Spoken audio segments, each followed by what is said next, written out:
الصلاة خير من النوم۔ ہمارے چینل سے جڑنے کے لیے یوٹیوب پر منظری نیٹ ورک سبسکرائب کریں۔ طریق مصطفیٰ کو چھوڑنا ہے وجہ بربادی، طریق مصطفیٰ کو چھوڑنا ہے وجہ بربادی، اسی سے قوم دنیا میں ہوئی بے اقتدار اپنی، ہمیں کرنی ہے شہنشاہ بطحا کی رضا جوئی، وہ اپنے ہو گئے تو رحمت پروردگار اپنی، گناہوں میں ملوث کیوں ہو اے لوگو، لحد میں سرور کون و مکہ کا سامنا ہوگا۔ عزیزان ملت اسلامیہ، ہم اور آپ مذہب اسلام کے ماننے والے ہیں، اور ہمارا یہ عظیم مذہب ایک آفاقی اور خدا تعالیٰ کا پسندیدہ مذہب ہے۔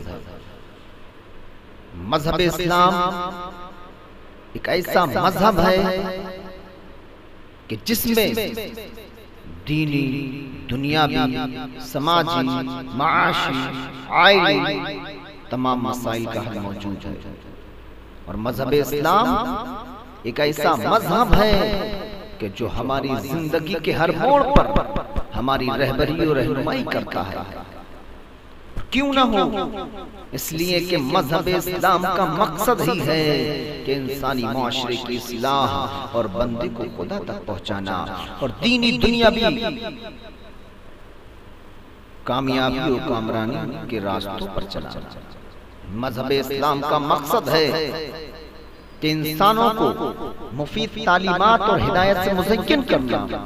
اسلام کا مقصد ہے بگڑے ہوئے ماحول کو درست اور پاکیزہ بنانا۔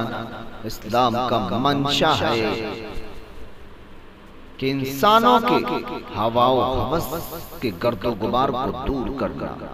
اسلام کا مقصد ہے کہ جو لوگ بے راہ روی کے راستوں پر چل رہے ہیں ان کو اس بے راہ روی سے دور کرنا۔ اسلام کا مقصد ہے شراب نوشی، جوا بازی جیسی قبیح حرکتوں سے نجات دلانا۔ اسلام کا مقصد ہے کہ سود خوری، جوا بازی اور ان قبیح و رذیلہ جیسے افعال قبیحہ سے نجات دلانا۔ اسلام کا مقصد ہے کہ لوگوں کو، انسانوں کو پستی سے بلندی کی جانب لے جانا۔ اسلام کا مقصد ہے کہ بگڑے ہوئے سماج کو پاکیزہ و درست بنانا۔ الغرض، اسلام نے اپنے ماننے والوں کو جو نظام زندگی عطا کیا ہے، جو قانون حیات دیا ہے، وہ ایسا نظام ہے، وہ ایسا آفاقی قانون ہے کہ جو فرزندان اسلام کی رہبری اور رہنمائی کرتا نظر آتا ہے۔ الغرض، عزیزان ملت اسلامیہ، اسلام ایک ایسا مذہب ہے جس کا کوئی جواب نہیں ہے، جس کی کوئی نظیر نہیں ہے، جس کی کوئی مثال نہیں ہے، جس کا کوئی ثانی نہیں ہے۔ اسلام جیسا مذہب ہے دوسرا تو لاؤ، یہ میرے مصطفیٰ کا فرمان بولتا ہے۔ عزیزان ملت اسلامیہ، اسلام ہمیشہ اپنے ماننے والوں کو ایک اعلیٰ سوسائٹی میں دیکھنا چاہتا ہے۔ اسلام ہمیشہ اپنے ماننے والے کو ستھرا اور پاکیزہ معاشرہ عطا کرتا ہے۔ اسلام فحاشی اور جانیت، عصمت دری، شراب نوشی، جوا بازی جیسے افعال قبیحہ اور رذیلہ سے انسانیت کو دور رکھنا چاہتا ہے۔ اسی لیے اپنے ماننے والوں کو ظاہری اور باطنی پاکیزگی حاصل کرنے کا حکم دیتا ہے۔ اسلام اپنے ماننے والے کو کبھی بھی قبیح اور شنیع افعال میں دیکھنا پسند نہیں کرتا، اور کیوں نہ ہو؟ اس لیے کہ مذہب اسلام کا مقصد ہے انسان کے سر پہ تاج کرامت رکھنا۔ اسلام کا مقصد ہے کہ انسان کو عظمت و بلندی کی جانب لے جانا۔ عزیزان ملت اسلامیہ، لیکن آج کچھ لوگ انگریزی کلچر اور مغربی تہذیب کے دلدل میں پھنستے جا رہے ہیں اور یہود و نصارہ کی اتباع کرنے میں سبقت لیے جا رہے ہیں۔ اگر آج جائزہ لیا جائے اور دیکھا جائے تو کون سا گناہ ایسا ہے جو مسلم معاشرے میں پروان نہ چلا ہو؟ کون سی ایسی خرابی ہے جو مسلم معاشرے میں موجود نہ ہو؟ جوا بازی، شراب نوشی، زناکاری، سود لین دین، عہد شکنی، وعدہ خلافی، ظلم و ستم کے پہاڑ ڈھانا، چوری ڈکیتی، ماں باپ کو ستانا، یہ تمام افعال قبیحہ اور رذیلہ آج مسلم معاشرے میں پروان چل رہے ہیں۔ عزیزان ملت اسلامیہ، کیا آپ نے غور کیا؟ کیا آپ نے سوچا کہ جھوٹ بولنا کتنا بڑا گناہ ہے، غیبت کرنا کتنا بڑا گناہ ہے، چوری کرنا کتنا بڑا گناہ ہے، ڈکیتی کرنا کتنا بڑا گناہ ہے، اور ظلم و ستم اور گالی دینا کتنا بڑا گناہ ہے؟ آئیے میں آپ کو بتاؤں، احادیث کریمہ کی روشنی میں ان کے عذاب کا بتاؤں۔ نبی کریم صلی اللہ تعالی علیہ وسلم نے جھوٹ کے تعلق سے فرمایا، ان الکذب فجور و ان الفجور یہدی الی النار، کہ بے شک جھوٹ فسق و فجور ہے اور فسق و فجور جہنم تک لے جانے والا ہے۔ جھوٹ کی برائی کو اگر آپ کو گناہوں کو سمجھنا ہے، اس کی گندگی کو اگر سمجھنا ہے، آئیے تو آپ نبی کی اس حدیث سے بھی آپ کو سمجھاؤں۔ صحابی رسول صلی اللہ تعالی علیہ وسلم نے عرض کیا، یا رسول اللہ صلی اللہ تعالی علیہ وسلم، ایکون المؤمن جبانا، کیا کوئی مومن بزدل ہو سکتا ہے؟ قال نعم، فرمایا ہاں مومن بزدل ہو سکتا ہے۔ پھر عرض کیا گیا، یا رسول اللہ صلی اللہ تعالی علیہ وسلم، ایکون المؤمن بخیلا، کیا مومن بخیل ہو سکتا ہے؟ قال نعم، فرمایا ہاں مومن بخیل ہو سکتا ہے۔ پھر عرض کیا گیا، یا رسول اللہ صلی اللہ تعالی علیہ وسلم، ایکون المؤمن کذابا، کیا مومن جھوٹا ہو سکتا ہے؟ کیا مومن کذاب ہو سکتا ہے؟ قال لا، فرمایا نہیں، مومن بزدل نہیں ہو سکتا۔ مومن کی یہ شان ہی نہیں ہے کہ وہ جھوٹ بولے، مومن جھوٹ نہیں بول سکتا۔ عزیزان ملت اسلامیہ، کیا آپ نے اندازہ لگایا اس حدیث کا مطلب کیا ہے؟ اس کا مطلب یہ ہے کہ جہاں ایمان ہوگا وہاں جھوٹ نہیں ہوگا، اور جہاں جھوٹ ہوگا وہاں ایمان نہیں ہوگا۔ اور آج اپنے ایمان ہونے کا دعویٰ کرتے ہو، ایک طرف ٹناٹن سنی کہتے ہو اور دوسری طرف جھوٹ بھی بولتے ہو، دوسری طرف غیبت کرتے ہو، دوسری طرف چوری کرتے ہو، ایک طرف اپنے سنی ہونے کا دعویٰ کرتے ہو، دوسری طرف اپنے آپ کو ٹناٹن سنی اور بریلوی کہلاتے ہو۔ آپ نے کبھی غور کیا؟ کچھ شرم محسوس کیجئے اور اپنے اعمال پہ غور کیجئے۔ مومن ہونا ہے، مومن ہونے کے لیے شرط ہے کہ آپ کو پاکیزہ اور اسلام میں ڈھلنے کے لیے، آپ کو سچا مومن ہونے کے لیے یہ شرط ہے کہ آپ اسلام کے سانچے میں ڈھل کر چلیں، اسلام کے کہے پر چلیں۔ یہ نہیں کہ آپ اپنی منمانی بھی کرتے رہیں، جھوٹ غیبت بھی کرتے رہیں اور اس میں آپ کو مومن ہونے کا دعوے دار بھی ہوں، ایسا ہرگز نہیں ہو سکتا۔ عزیزان ملت اسلامیہ، اپنے آپ کو سدھارو، اپنے اعمال پہ غور کرو اور فرمان مصطفیٰ پہ غور کیجئے۔ عزیزان ملت اسلامیہ، آج اور ایک بات بتاؤں، جھوٹ یہ سب سے بڑا گناہ ہے۔ شرک کے بعد سب سے بڑا گناہ جھوٹ، اللہ کے ساتھ کسی کو شریک ٹھہرانا، یہ سب سے بڑا جھوٹ۔ نبی کو عالم الغیوب نہ ماننا، نبی کو حاضر و ناظر نہ ماننا، حضور صلی اللہ علیہ وسلم نہیں سنتے گئے ہمارے مدینے سے جلوہ افروز ہو کر، نبی کو دیوار کے پیچھے کا علم نہیں ہے معاذ اللہ، یہ سب سے بڑا جھوٹ۔ یہ ایسے جھوٹ ہیں کہ جس کی بنیاد پر انسان ایمان سے خارج ہو جاتا ہے۔ کیا انسان شراب پیے تو ایمان سے خارج ہو جاتا ہے؟ کیا انسان چوری کرے کیا ایمان سے خارج ہو جاتا ہے؟ کوئی اور گناہ رذیلہ کرے، زنا کرے تو کیا انسان ایمان سے خارج ہو جاتا ہے؟ نہیں، لیکن جھوٹ یہ ایک ایسا جھوٹ ہے، یہ ایسا جھوٹ ہے کہ انسان جس کی بنیاد پر ایمان سے خارج ہو جاتا ہے۔ عزیزان ملت اسلام، جھوٹ دنیا کا سب سے بڑا گناہ ہے شرک کے بعد۔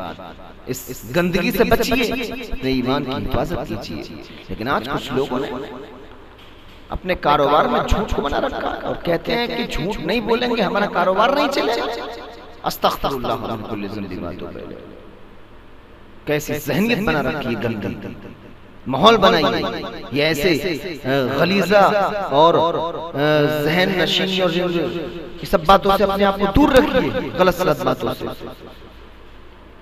یہ لوگوں سے جھوٹ بول کر آپ رزق کماتے ہو۔ اگر کہا جائے کہ آپ جھوٹ بولتے ہو، کیوں بولتے ہو کاروبار، تو کہتے ہیں کہ ہماری کمائی نہیں ہوگی، ہمارا کاروبار نہیں چلے گا۔ معاذ اللہ تبارک و تعالیٰ خود قرآن مقدس میں فرماتا ہے نحن نرزقهم وإياكم، ہم تم کو بھی رزق دیتے ہیں، تمہاری اولادوں کو بھی رزق دیتے ہیں۔ تم تو کون ہوتے ہو رزق لانے والے، رزق کمانے والے جھوٹ بول کر۔ جب اللہ تعالیٰ نے وعدہ کیا ہے میں تمہیں رزق دوں گا، میں نے پیدا کیا ہے میں تمہیں رزق دوں گا، تو تم کون ہوتے ہو رزق کھلانے والے اپنے بیوی بچوں کو؟ جھوٹے ہو تم سب کے سب۔ مذہب اسلام پر قائم رہیے۔ نبی نے فرمایا، اللہ نے حکم دیا، ان باتوں کو بالائے طاق رکھ کر اپنی دل ڈانٹی چلا رہے ہیں۔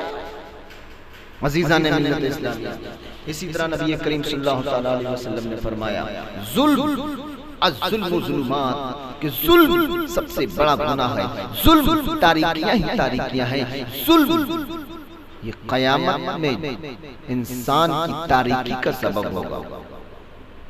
عزیزان ملت اسلامیہ، ظلم و ستم کے پہاڑ ڈانا کسی پر بہت بڑا گناہ ہے۔ نبی کریم صلی اللہ علیہ وسلم صحابہ اکرام کی محفل میں جلوہ افروز ہے۔ نبی کریم صلی اللہ علیہ وسلم نے فرمایا تدرون مل مفلس، کیا آپ جانتے ہو کہ مفلس کون شخص ہے؟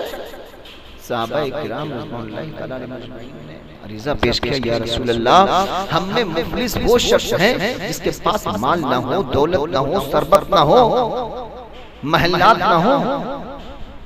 نبی کریم صلی اللہ علیہ وسلم نے فرمایا، اے صحابہ اکرام، دراصل میری امت میں مفلس وہ شخص ہے کہ جو قیامت کے دن نماز، روزہ، زکوٰۃ وغیرہ عبادتوں کے ساتھ آئے، اس حال میں کہ اس نے لوگوں کو گالیاں دی، لوگوں پر ظلم و ستم کے پہاڑ ڈالے ہوں، لوگوں پر تہمتیں لگائی ہوں، کسی کو قتل کیا ہو، کسی کو مارا ہو،